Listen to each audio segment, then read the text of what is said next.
All right, the very first part of coming up to a solution is expressing the problem. We have to start there. Start with the problem. I call it the trap.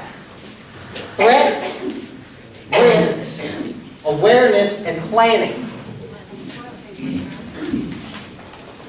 Now, I'm a little bit different than some of these other survival guys. A lot of them that are still teaching throughout the state or throughout the country, they treat this as a form of disaster preparedness. What if a hurricane comes through? It's really nice to have this stuff, the 72-hour kit. You want to have this. I don't mince stuff. That's not what I'm here for. I'm not here for that.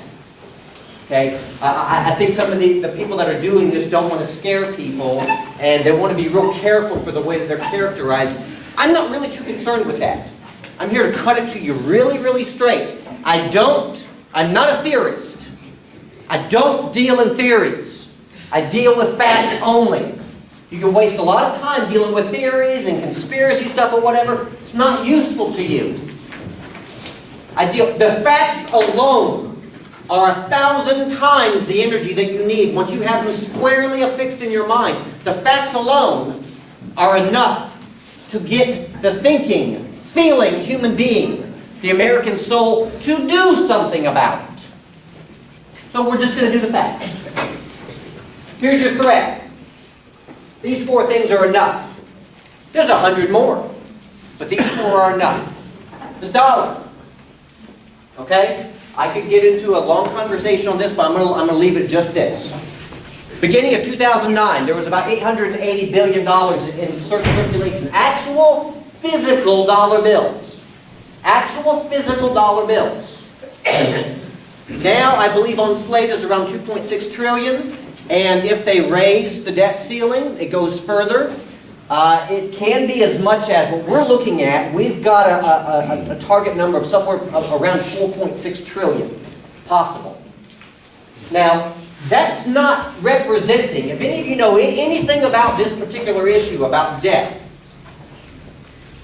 that is not adding wealth. We didn't all of a sudden become wealthier. The reserve system is designed on a happy day, in a Keynesian way, in representing the actual growth factors, the confidence in a people in its own ability to produce goods. The confidence, it's a measurement of confidence. It doesn't represent actual goods. There's not actual stuff. We didn't all of a sudden gain $4.6 trillion worth of capital. Okay, so it doesn't represent, so in other words, what we did essentially was we took our dollar bills and we all ripped them in half, and then in half again, and then in half again, and again, and again, and again.